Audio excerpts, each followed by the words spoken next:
Cukup dari penasihat hukum? Seluruhnya sudah? Baik. Selanjutnya, kesempatan giliran kepada penuntut umum untuk mengajukan pertanyaan, meminta pendapat sesuai dengan keahlian para ahli ini. Silakan. Terima kasih Yang Mulia. Sebelum ke pertanyaan, kami apresiasi dulu penasihat hukum yang tadi telah mengakui ada penyisihan barang bukti di Sumatera Barat. Terima kasih Pak. Fakta kata Pak penasihat hukum tadi. Saya mohon dicatat karena saya juga udah catat di sini.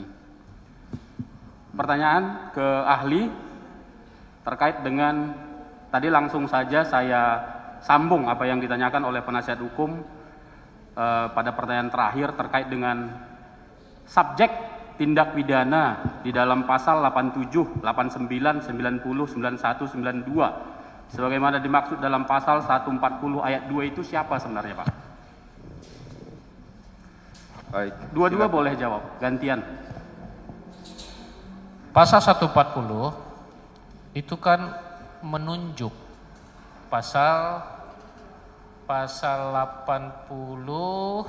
Boleh baca Pak, daripada ragu-ragu, baca saja biar jelas. 140 menunjuk pasal 87, Ya, pasal 89, 90, 91 ayat 2 dan 3, dan pasal 92 ayat 1 dan ayat 2. ya. Ya, serta ayat 3 dan ayat 4. Nah, sekarang misalnya kita lihat salah satu di antaranya, misalnya pasal 92 kita lihat. Yang ditunjuk oleh pasal 92.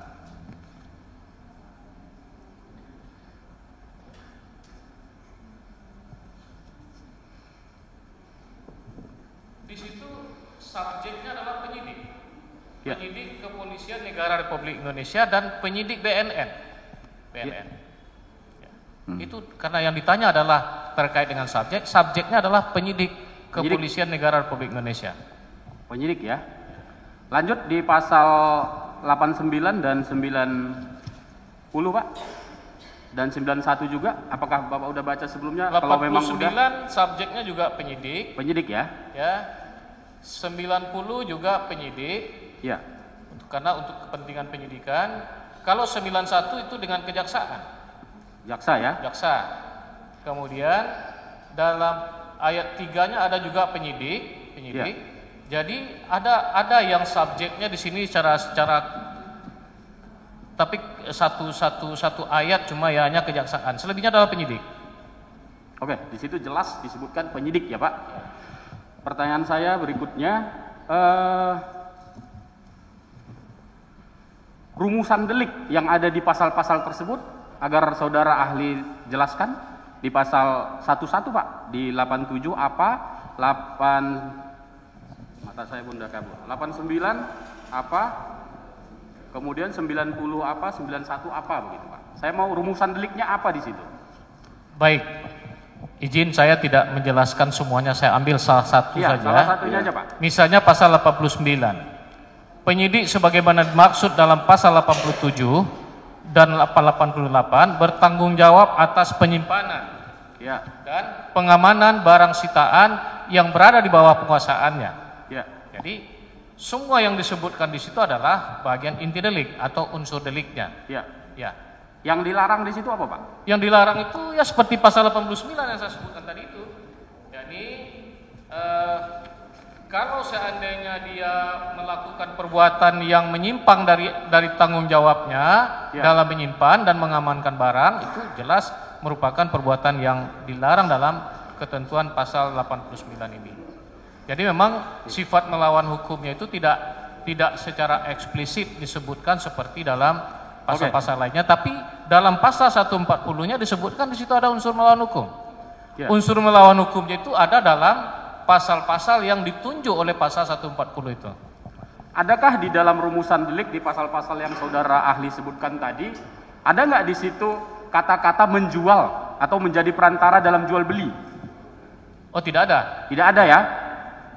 Jadi yang dilarang di sini tadi hanya sebagaimana yang ahli sebutkan tadi ya, di 87, 88, 89. Tidak ada yang menjual di situ atau memiliki narkotika, tidak ada Pak ya? Tidak ada. Oke, terima kasih. Berikutnya Pak, saya juga Satu-satu aja Pak, biar tuntas Pak. Pengertian ahli terkait dengan definisi penyidik apa sebenarnya? Jangan keluar dari ketentuan pasal 87, 89 dan 90 Pak.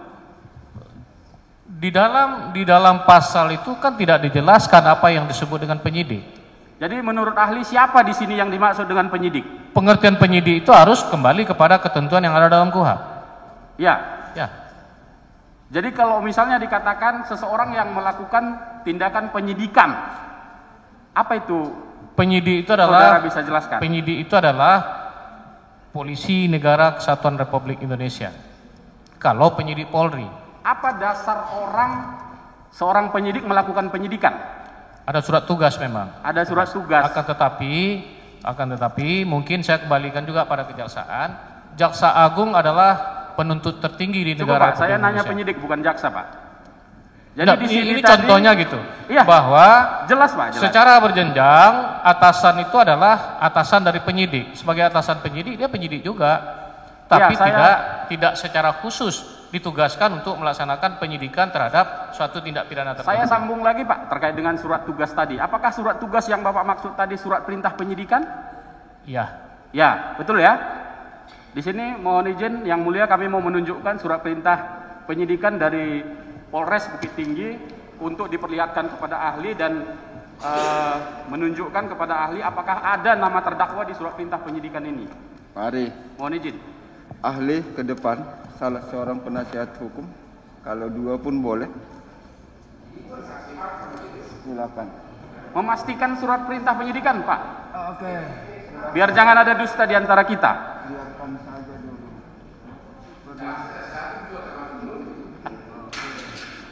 Saya duduk di sini ada surat perintahnya Pak. Kalau jaksa belum tentu penuntut umum kan? Kalau penuntut umum pasti jaksa.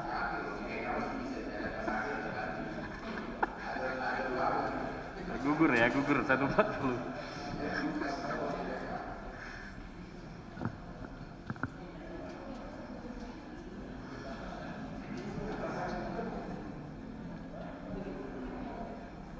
Banyak sprindiknya. Karena ada banyak kasus.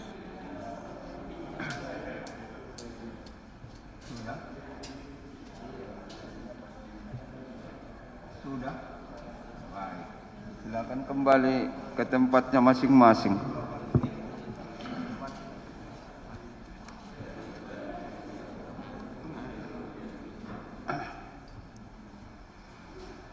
Saya lanjutkan, saudara ahli. Lanjutkan pertanyaannya. Terima kasih Yang Mulia. Saya lanjutkan kepada ahli. Apakah ahli tadi sudah melihat surat perintah penyidikan terkait dengan pengungkapan kasus narkotika di Sumatera Barat yang dikeluarkan oleh Polres Bukit Tinggi? Saya sudah melihat, akan tetapi itu adalah penyidik dalam arti khusus. Ya, akan tetapi bisakah kita melihat apa yang disebutkan dalam pasal-pasal itu merupakan penyidik dalam arti umum? Karena atasan dari penyidik itu pada hakikatnya adalah juga penyidik. Karena pada akhirnya atasannya yang bertanggung jawab terhadap pelaksanaan penyidikan itu dari sisi kebijakan. Pertanyaan saya, apakah tadi ahli sudah melihat surat perintah penyidikan? Saya sudah lihat. Apakah ada nama terdakwa di situ? Memang tidak ada. Apakah tapi terdakwa ada? Sebentar. Penuntut umum. Sebentar, Yap, tenang dulu, biar sempat dia menjawab juga dengan tenang, ya. Satu-satu pertanyaannya, silakan. Terima kasih majelis, kami setuju. Di desa terus sudah dijawab, di desa terus. Iya, sabar ya. Baik, penasihat hukum kami minta stop. Giliran sudah. Nanti kalau nanti setelah mereka ada tanggapan saya beri kesempatan. Tapi jangan dikomentari dulu sepanjang mereka mengajukan pertanyaan. Ya, tunggu gilirannya. Oke. Baik, silakan penuntut. Ahlinya pun tenang. Masih saya. Masih, Pak. Silakan. Ya, tidak ada yang memaksa di sini. Baik, tenang saja ya. Kita menggali faktanya dan untuk menggali hukumnya. Silakan penuntut umum. Terima kasih Yang Mulia.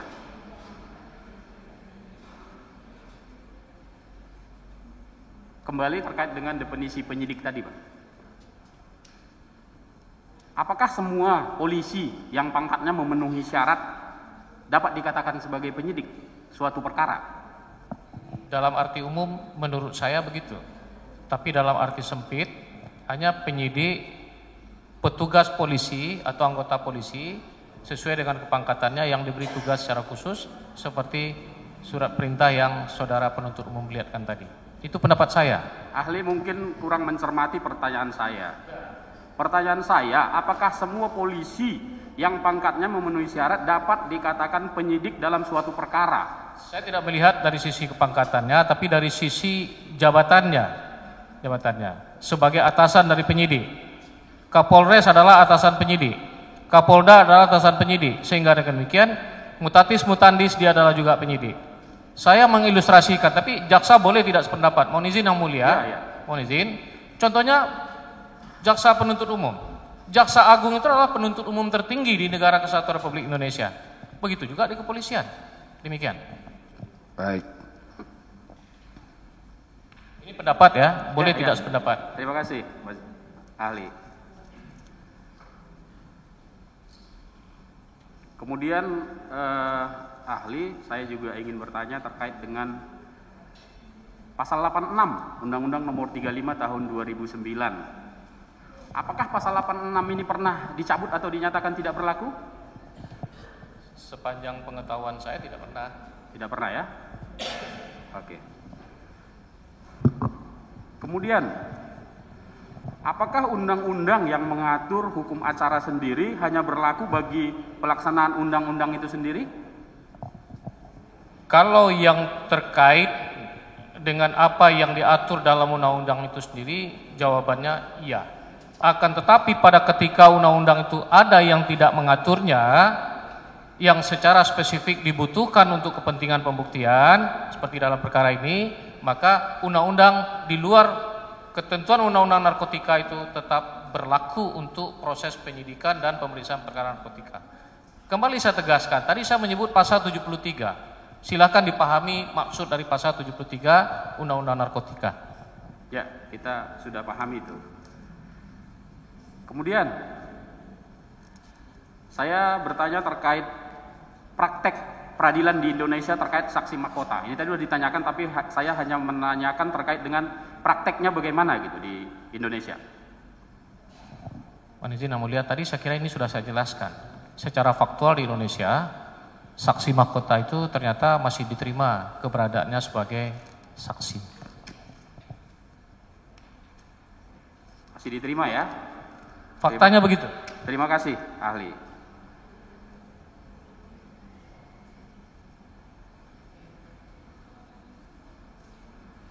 Kemudian saya ingin bertanya terkait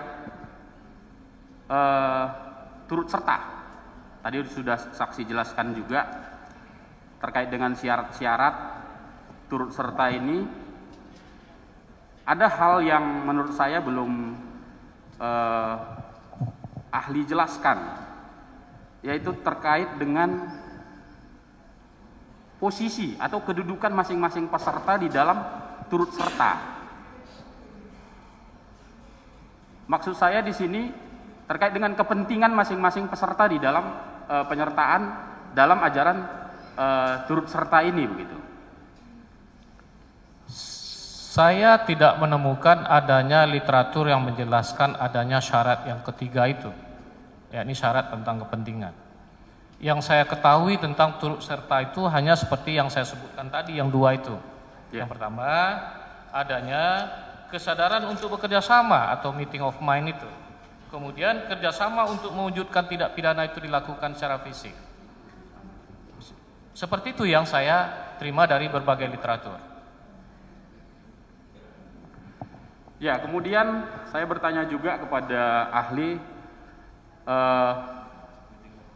dalam pemeriksaan saksi di BAP, di saksi perkara ini, seorang saksi diperiksa dan memberikan keterangan. Kemudian keterangannya tersebut pada waktu dia diperiksa juga menyatakan bahwa keterangannya tersebut didukung oleh bukti yang ada di handphonenya. Dan pada saat itu dia perlihatkan kepada penyidik dan penyidik perlihatkan juga kepada dia bukti percakapan antara saksi tersebut dengan saksi yang lain, bahkan dengan terdakwa. Kemudian pada saat pemeriksaan di penyidik juga, bahkan di pengadilan ini, di sidang ini juga kita sudah periksa, dan juga sudah diperlihatkan hasil digital forensik yang dimana penuntut umum sendiri tidak bisa buka, dan yang hanya bisa dibuka oleh ahli pada saat persidangan yang lalu begitu. Dan saksi membenarkan keterangannya dan juga chat WA tersebut isinya demikian. Bahkan terdakwa sendiri juga membenarkan. Pertanyaan saya kepada ahli, apakah bukti yang demikian bisa dikatakan cacat atau tidak sah? Silakan. Merujuk kepada apa yang diatur di dalam Undang-Undang ITE, ya, informasi elektronik dan data elektronik itu untuk menentukan otentitasnya, otentik atau tidaknya keasliannya itu harus melalui sebuah proses digital forensik. Nah, kalau seandainya informasi elektronik dan atau dokumen elektronik itu tidak diproses di digital forensik, maka saya kira dari literatur yang saya baca juga itu tidak dapat diterima sebagai alat bukti yang sah. Ini sudah dilakukan dan sudah dibuka di depan persidangan. Ya, karena kan kita tidak tahu, karena apa yang ada di handphone segala macam itu sudah dimodifikasi apa tidak, atau sudah ada bagian yang dibuang. Bukan gitu maksud saya, ahli. Maksud saya, di samping yang tadi dari handphone itu, di depan persidangan ini juga sudah dibuka hasil forensik digital yang dilihat secara utuh hasilnya di dalam satu dokumen elektronik begitu. Ya, kalau seandainya sudah melalui proses digital forensik, ya dia bisa diterima sebagai alat bukti. Yang saya kemukakan tadi, kalau dia tidak diproses melalui proses digital forensik, dia tidak bisa diterima sebagai alat bukti. Terima kasih ahli. Kemudian, tadi kan saudara ahli menghubungkan dengan pasal 5 dan pasal 6 Undang-Undang ITE ya. Sekarang saya minta ahli hubungkan dengan pasal 86 Undang-Undang 35 tahun 2009. Maksud saya, pertanyaannya, yang tadi saya bilang itu tadi, bukti digital forensik tadi, dan juga screenshot tadi, dan juga handphone, bukan screenshot, handphone yang merupakan barang bukti yang isinya masih ada percakapan, dan dibenarkan oleh saksi-saksi yang diperiksa. Pertanyaan saya, apabila dihubungkan dengan pasal 86 terkait dengan perluasan bukti sebagaimana dimaksud dalam Undang-Undang Nomor 35 Tahun 2009, bagaimana pendapat ahli? Itu harus dikaitkan kembali dengan ketentuan pasal 6 Undang-Undang ITE. Ya. Sebagai aturan yang secara khusus mengatur mengenai masalah kesahihan, kira-kira seperti itu bunyinya, pemahamannya dari alat atau informasi elektronik tersebut. Jadi kalau memang sudah diproses melalui proses digital forensik, ya tidak ada masalah. Oke. Apakah yang ditampilkan itu masih utuh atau tidak, itu memerlukan proses digital forensik. Terima kasih ahli. Kemudian saya juga ingin bertanya terkait dengan, apakah ahli pernah dengar azas keseimbangan dalam KUHAP? Azas keseimbangan dalam KUHAP. Coba dekatkan mic-nya, Pak. Coba. Iya. Tidak paham saya. Azas keseimbangan itu banyak sekali. Ya, ada yang namanya dalam hukum pidana itu keseimbangan monodualistik, keseimbangan antara terdakwa dengan tersangka, terdakwa dengan korban atau korban dengan terdakwa dan sebagainya. Bentar ya. Baik, coba diulang pertanyaannya lebih tajam. Ahli tadi menyatakan keseimbangan itu banyak. Ya. Coba dicari lebih fokus dia. Silakan. Saudara ahli, saya ingin mengetahui pandangan atau pendapat ahli terkait dengan azas keseimbangan dalam KUHAP. Artinya ini terkait dengan kedudukan terdakwa, artinya kedudukan para pihak yang hadir di dalam proses persidangan sejak dari penyidikan. Artinya kapan azas keseimbangan tersebut terpenuhi dan kapan dikatakan azas keseimbangan tidak terpenuhi begitu. Kalau boleh saya berargumentasi terkait apa yang ditanyakan itu mengenai azas keseimbangan itu. Para pihak pihak. Kalau seandainya dalam perkara ini ada pihak terdakwa beserta penasihat hukumnya, di seberang sana ada pihak penuntut umum, sejauh mana kedua belah pihak itu diberikan kesempatan yang sama dan seimbang untuk mengemukakan soal-soal yang mereka akan atau yang mereka perlukan. Kalau bagi penuntut umum yang memperkuat buktinya, bagi terdakwa beserta penasihat hukumnya dalam rangka konteks pembelaannya. Nah, ini saya kira adalah juga merupakan sebuah keseimbangan. Ya, ini saya hubungkan dengan penanganan perkara ini seperti yang disampaikan tadi oleh penasihat hukum bahwa mereka tidak memperoleh BAP secara utuh.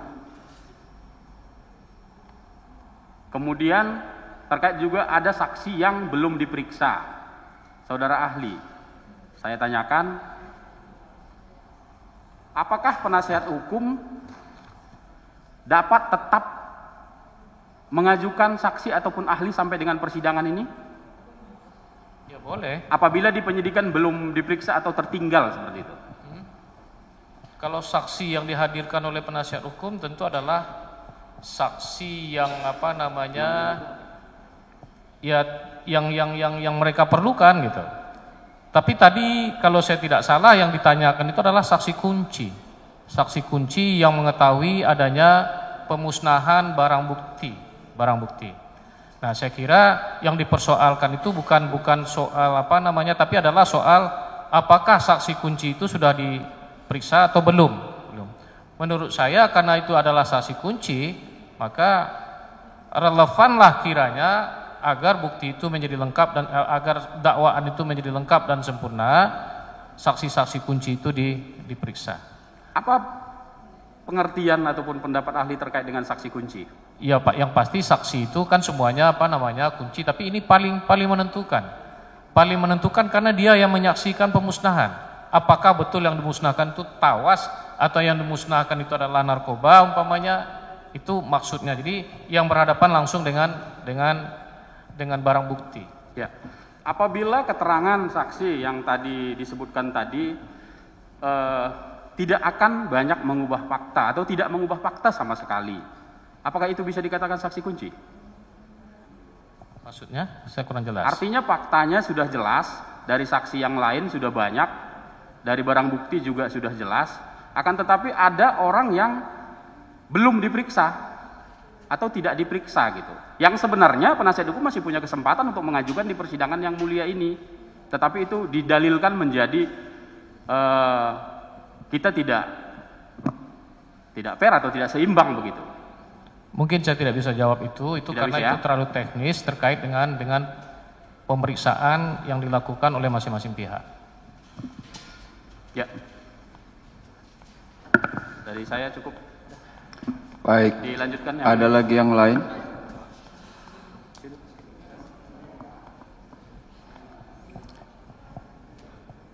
Sedapatnya yang sudah, jangan diulang lagi. Yang mempertegas pun tidak lagi, karena sudah tegas semua yang sudah. Yang belum saja ditanya, supaya tegas. Baik. Izin majelis, Silakan. saya bertanya kepada ahli Jamin Ginting, idola saya. Saudara ahli, Silakan dipegang mic-nya, Pak Ginting. Mic-nya. Silakan. terkait dua peristiwa pidana. Dalam kasus ini yang terungkap di persidangan ada dua peristiwa pidana. Satu peristiwa pidana yang sudah disidangkan di pengadilan di Sumatera Barat, yaitu terkait 41 kilo barang bukti. Terus selanjutnya, dari 41 kilo barang bukti tersebut, 5 kilo diambil untuk dijual ke Jakarta. Pertanyaan saya, apakah kasus yang disidangkan di pengadilan Sumatera Barat itu berbeda dengan peristiwa kasus yang kita sidangkan di sini? Tolong saudara ahli jelaskan. Saya agak sulit menjawabnya itu karena saya nggak mengikuti kasusnya yang mulia. Baik. Aku terangkan sekali lagi. Sebentar, Pak. tunggu dulu dia selesai menjawab. Ya, karena saya nggak mengikuti kasus yang di sana dan kasus Stop. Yang taunya yang di sini saja yang mulia. Jadi saya nggak bisa Baik. jawab. Dia tidak mengikuti kasusnya yang di sana. Dia hanya tahu di sini. Ganti pertanyaan lain. Jangan dipaksa ahli itu menjawab yang bukan ahlinya. Oke. Silakan. Berarti saya persempit dengan kasus yang di sini. Oke. Berarti saya pindah jangan ke 2 peristiwa pidana terkait 5 kilo barang bukti. Saudara ahli, yang disebut poltoidnya sebuah kasus perkara tindak pidana narkotika ketika terdakwa menyuruh mengambil mengambil narkotika sabu 5 kilo. Dan sekarang barang yang diambil di Sumatera Barat itu dijual di Jakarta, baru terjual 1 kilo dan hasilnya fakta di persidangan diterima oleh terdakwa. Menurut ahli, apakah kalau dihubungkan dengan pasal 114, 112 ayat 2, apakah ini kasus itu sudah disebut bisa poltoid? Itu saudara tolong dijelaskan.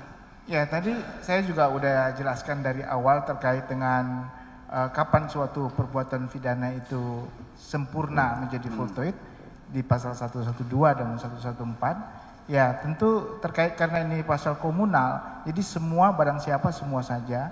Lalu tadi saya katakan ada tidak memiliki hak, ya, tanpa hak, atau kalimatnya atau melakukan perbuatan melawan hukum sesuai dengan ketentuan pasal masing-masing yang 112 terkait adanya menyimpan, ya, barang itu narkotika atau dalam konteks ini menyembunyikan, sedangkan pasal yang 114 itu menawarkan, menjual dan mengirimkan.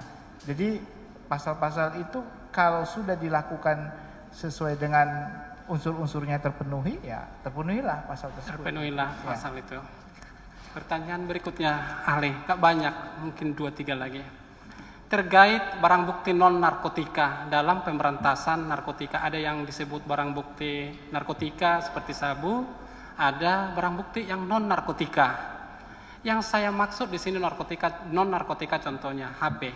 Yang saya tanyakan begini, ketika penyidik melakukan penangkapan terhadap para pelaku, tentunya yang disita bukan hanya barang bukti sabu, ada juga disita HP. Ketika dibuka HP itu, ada di situ percakapan itu original, disampaikan kepada para tersangka dan tersangka mengakui. Pertanyaan saya, apakah ketika disampaikan percakapan tersebut yang ada di HP itu menyalahi penyidikan atau memang itu bagian dari proses penyidikan? Tolong dijelaskan saudara ahli. Maksudnya menyalahi penyidikan. Jadi ini kan ditangkap, ketika ditangkap ditemukan HP. Ketika dibuka HP itu ada percakapan antara para tersangka. Okay. Terus itu ketika membuat BAP itu ditunjukkan. Iya. Ya, saya kira semua alat bukti yang digunakan atau barang bukti yang dihadirkan dalam persidangan, apakah dalam proses penyelidikan maupun penyidikan, terutama penyidikan, kalau itu sudah sesuai dengan ketentuan aturan hukum, semua itu bisa dijadikan dasar untuk melakukan perbuatan pembuktian, gitu. Bisa ya? Ya bisa, asalkan tadi kembali lagi hukum acaranya. Hukum acaranya seperti apa? Nah, kalau tadi disesuai dengan pasal, kembali lagi pasal 86 mengacu kepada hukum acara yang ada di Undang ITE pasal 5 dan pasal 6. Nah, kembali lagi ke situ ya. Siap. Ya. Oke, saudara ahli, terkait pasal 184 KUHP. Di situ mengenai alat bukti. Alat bukti itu terdiri dari 5 tuh. Ada yang disebut keterangan saksi, ahli, surat, petunjuk. Pertanyaan saya, agar ahli kalau bisa menjelaskan petunjuk itu diperoleh dari mana aja, sebagaimana maksud pasal 184 KUHP. Yang saya tanyakan masalah petunjuk. Ya, kalau kita lihat yang disebutkan sebagai bukti petunjuk di sini kan diatur dalam pasal 188. Iya. Ya, petunjuk itu diperoleh dari keterangan saksi, surat dan keterangan terdakwa. Iya. Ya. Itu sudah pasti itu ya. Ya, itu bunyi pasalnya begitu, iya. 188. Jadi udah selesai, Ali? Ya. Ada lagi penjelasannya? Terkait itu saudara ahli, termasuk tadi sebagaimana itu terdiri dari keterangan saksi, ahli, surat itu yang menjadi petunjuk. Di persidangan ini ada fakta persidangan yang kami ketahui bersama. Tidak ada petunjuk, tidak ada surat itu dalam berkas perkara, tapi di persidangan muncul, yaitu ada surat untuk menskenariokan perkara ini. Apakah surat itu bisa masuk kategori petunjuk? Surat yang dihadirkan dalam persidangan. Dalam persidangan, tapi tidak ada di berkas perkara. Nggak bisa. Jawabnya tidak bisa. Karena surat itu harusnya dilakukan penyitaan terlebih dahulu. Oke. Jawabnya tidak bisa. Ahli, lihat ke sini. Cukup mereka saling berdebat, tapi ahli tetap kehadap ke kami. Saudara ahli. Ya, biar jangan dipengaruhi, ya. Saudara ahli, gini. Ke depan aja supaya jangan kayak saya akan menekan gitu. Iya, ke depan aja Pak. Ya. Jangan mau dipengaruhi itu. Bapak kemarin demi keadilan. Itu dua-duanya. Itu intinya. Ya. Baik, silakan penuntut umum. Di persidangan itu, salah satu saksi di persidangan itu menunjukkan ada surat. Di surat itu, di mana terdakwa membuat sebuah tulisan surat untuk menskenariokan perkara ini supaya dia bebas dan ada yang dikorbankan, yaitu saudara Arif. Apakah kalau itu disebutkan di persidangan, apakah itu bisa dipakai sebagai alat petunjuk? Semua alat bukti yang dihadirkan oleh JPU untuk menilaikan kualitas alat bukti itu harus melakukan penyitaan terlebih dahulu. Itu jawabannya. Nah, saudara sendiri yang menyimpulkan. Menurut ahli, semua alat bukti yang dihadirkan di persidangan ini harus melalui proses penyitaan. Karena memang diatur dalam KUHAP-nya seperti itu. Iya. Silakan, ada pertanyaan lain? Saudara ahli ke depan aja. Apakah permohonan terhadap surat tersebut bisa dimohonkan dalam saat proses persidangan ini? Sampai putusan belum diputuskan, ya silakan saja. Bisa dilakukan. Iya. Oke, dilanjutkan. Cukup. Jangan berdebat, ajukan pertanyaan ke ahlinya. Ada lagi? Oke, yang sudah jangan diulang, usahakan jangan diulang. Terima kasih Majelis. Pada ahli Jamin Ginting. Alat bukti surat sepengetahuan saudara itu apa saja? Bisa saudara jelaskan? Baik.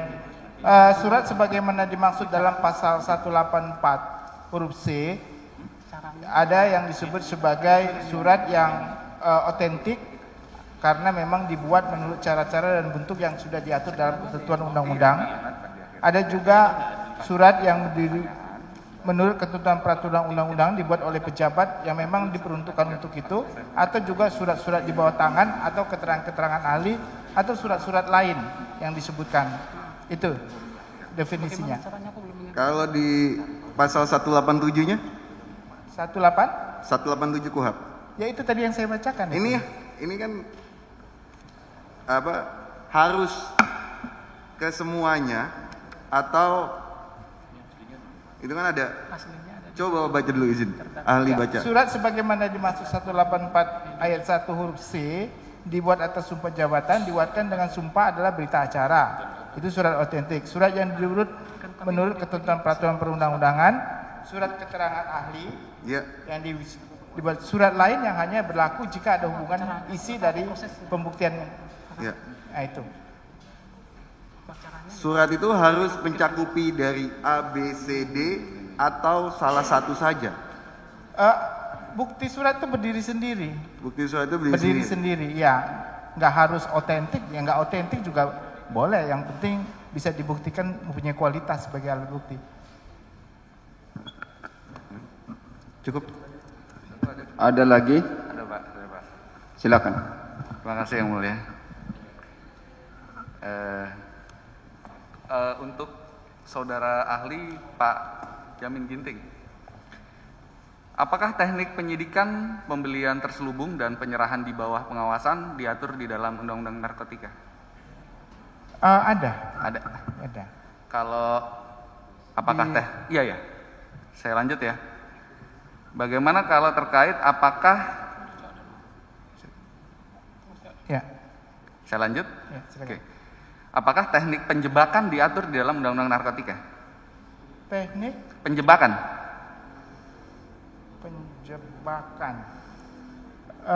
tadi diatur delivery order, Control delivery. control delivery, Oke. sama terkait dengan Undercover buy. undercover buy. Nah, pertanyaan kami, apakah teknik penjebakan diatur di dalam Undang-Undang Narkotika? Teknik penjebakan nggak ada? Iya, Nggak ada. tidak ada. Di dalam pasal 79 Undang-Undang Narkotika berbunyi sebagai berikut. Teknik penyidikan, pembelian terselubung, dan penyerahan di bawah pengawasan sebagaimana dimaksud dalam pasal 75 huruf J dilakukan oleh penyidik atas perintah tertulis dari pimpinan. Pertanyaan penuntut umum, apabila kedua tindakan tersebut tidak disertai perintah tertulis dari atasan penyidik, apakah hal tersebut dapat dibenarkan? Tidak ada perintah tertulis Tidak ada perintah tertulis dari penyidik. dari atasan penyidik. Ya, kalau dari konteksnya ini perintah itu harusnya ada kalau memang ada perintah terkait dengan teknik itu.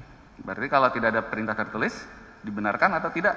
Dibenarkan sepanjang nanti kemudian ada surat tersebut. Apakah jika perintah tertulisnya dibuat setelah tindakan tersebut selesai dilakukan? Bisa sebelum, bisa sesudah. Apakah lazim dalam melakukan penyelidikan pengungkapan suatu perkara narkotika, surat perintahnya dibuat setelah kegiatan penyelidikan selesai dilakukan? Tergantung keadaan mendesak. Kalau keadaan mendesak dan memaksa yang tidak sulit untuk mendapatkan perintah tersebut bisa dilakukan. Untuk perkara narkotika? Narkotika. Bagaimana sih bentuk perintah yang sah maupun perintah yang tidak sah? Tadi ahli di awal kan menjelaskan masalah itu. Itu diatur dalam ketentuan pasal 51 ayat 1 dan 51 ayat 2. Apakah bentuk perintah dari seorang atasan kepada bawahan yang disampaikan di dalam percakapan sosial media yang tidak terkait sama sekali dengan urusan kedinasan dapat dianggap sebagai bentuk perintah tertulis yang sah? Kalau perintah yang sah tentu dilihat dari dua hal. Pertama terkait dari bentuk formil, kedua adalah material. Formil ya tentu strukturnya sesuai dengan format yang memang dikeluarkan oleh kesatuannya. Yang kedua isinya. Nah, itu yang syarat-syarat adanya surat perintah yang sah. Kalau yang tidak terkait dengan urusan kedinasan, tapi disampaikan oleh seorang atasan kepada bawahan di dalam suatu percakapan sosial media, apakah itu merupakan bentuk perintah tertulis yang sah? Mohon izin yang mulia, kebetulan saya tidak masuk dalam urusan ketatanegaraan dan administrasi negara karena yang dipertanyakan mengenai itu. Tapi sepengetahuan umum saya, setiap pejabat itu mempunyai kemampuan jabatan dengan diskresi yang mulia. Jadi kemungkinan walaupun surat perintah secara formal tadi saya katakan harus seperti itu, tapi di luar itu melalui diskresi bisa dilakukan sesuai dengan jabatan yang mulia. Begitu. Oke, kami lanjut. Apakah barang bukti narkotika dalam suatu perkara, katakanlah perkara X, dapat digunakan untuk pengungkapan perkara narkotika lainnya yang tidak ada kaitannya sama sekali dalam hal pengembangan dari perkara X tersebut? Kalau tidak ada kaitannya sih nggak bisa, harus ada kaitannya. Karena itu harus ada linear. Terima kasih, ahli. Ada mau nanya? Cukup. Ada satu lagi Pak. Lengkap aja bertanya. Izin melanjutkan yang mulia kepada ahli ya, ke Pak Elbidan. Silakan. Oke. Saya hanya mau menanyakan pertama, bisa saudara ahli saudara jelaskan apa historisnya sehingga muncul pasal 86 di Undang-Undang Narkotika ini? Historisnya bagaimana sehingga dimunculkan pasal 86 terkait dengan adanya perluasan alat bukti? Bisa ahli jelaskan? 86 itu kan terkait dengan alat bukti elektronik. Iya. Karena perkembangan ilmu pengetahuan dan teknologi ternyata bisa melahirkan bentuk-bentuk kejahatan-kejahatan yang digunakan melalui sarana dunia maya melalui elektronik. Sehingga dengan demikian penegakan hukum kita membutuhkan adanya bukti elektronik. Sebenarnya undang-undang narkotika bukanlah undang-undang yang baru, yang pertama kali menggunakan sarana bukti elektronik itu. Dalam undang-undang tindak pidana korupsi juga diatur mengenai masalah alat bukti elektronik. Hanya saja dalam undang-undang korupsi itu secara eksplisit ditegaskan bahwa alat bukti elektronik itu hanya memiliki makna atau menjadi bahagian dari alat bukti yang ada dalam 184, khususnya adalah petunjuk. Jadi bukti elektronik itu hanya bisa dijadikan sebagai alat bukti menjadi petunjuk dalam 184 dalam konteks Undang-Undang Pemberantasan Korupsi. Jadi intinya kalau secara pembentukannya, karena berkembangnya berbagai bentuk perilaku menyimpang dengan mempergunakan sarana teknologi yang memerlukan adanya bukti elektronik untuk mengungkap perkara tersebut. Demikian. Artinya memang modus dari tindak pidana narkotika ini memang sangat extraordinary crime ya. Sangat luar biasa. Kejahatan yang sangat luar biasa dengan modus menggunakan sarana elektronik lebih canggih. Sebenarnya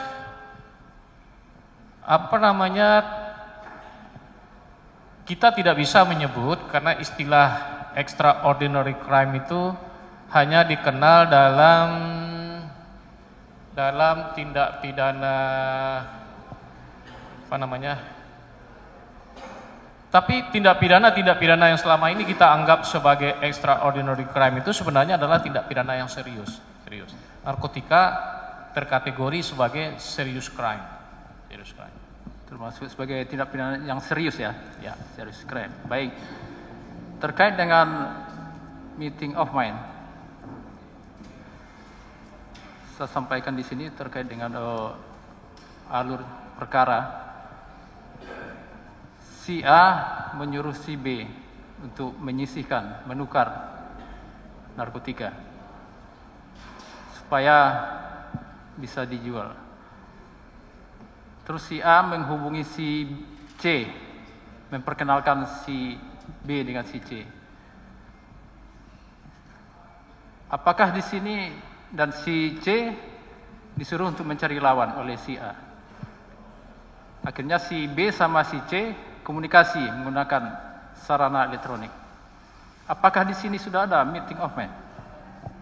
Saya harus konsisten dengan apa yang tadi saya kemukakan pada ketika tim penasihat hukum bertanya ke saya bahwa apa yang terjadi seperti contoh yang saudara penuntut umum kemukakan itu menurut saya justru di situ karena yang memerintahkan itu adalah seorang yang meminta untuk melakukan itu adalah seorang Kapolda kepada bawahannya, maka itu terkategori sebagai menggerakkan karena menyalahgunakan kekuasaan. Oleh karena itu saya lebih cenderung untuk menganggap itu sebagai locking bukan medepleger. Karena meeting of mind tadi itu gunanya adalah untuk medepleger, bukan untuk locking. Demikian. Apakah ini bukan kehendak bersama? Pendapat ahli. Kehendak bersama dari si A, si B, si C. Kenapa maksudnya? Apakah ini bukan kehendak bersama, penyamaan kehendak terkait untuk delik unsur menjual? Coba saya mohon izin, saya ada gangguan pendengaran dari sebelah sini. Saya mohon izin coba dibuka, minta tolong saya buka maskernya supaya saya bisa melihat. Biar lebih jelas. Ya, baik. Maaf ya. Yang ahli yang tidak paham apa alur ceritanya atau apanya? Pertanyaannya. Apa saya ulang lagi ceritanya? Pertanyaannya silakan. Ya. Apakah perbuatan dari si A, si B, si C ini apakah termasuk pendapat ahli sebagai kehendak bersama?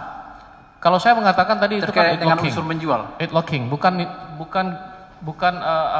meeting of mind. Karena meeting of mind itu untuk medepleger. Medepleger yang turut serta. Baik. Terkait dengan unsur menjual. Terhadap barang yang disisihkan tadi ada 5 kilo. 1 kilo sudah sempat terjual dan sudah dibayar. Selanjutnya ada dugaan yang selanjutnya itu ditarik.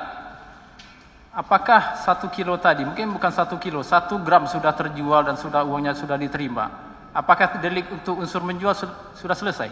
Coba lihat dulu ini ditujukan kepada siapa? Kepada siapa? Apakah kepada orang yang menggerakkan untuk melakukan atau oleh orang yang digerakkan untuk melakukan? Karena saya kan tadi mengatakan bahwa ini adalah locking, ya 55 ayat 1 kedua. Ya, oleh karena itu saya akan memberikan jawaban kalau seandainya terkait dengan orang yang menggerakkan dan orang yang digerakkan. Yang pertanyaan saya, apakah delik unsur menjual sudah selesai atau dengan ditariknya tadi itu menjadi tidak selesai? Kalau sudah dijual tentu sudah selesai. Sudah, walaupun sudah ada kontek. untuk kalau ya barang selanjutnya ditarik. Kalau terbukti sudah dijual tentu sudah full take. Selesai ya. Cukup ya. Cukup ya. Oke. Cukup? Cukup Cukup ya. Terima kasih. Kita akhiri ya.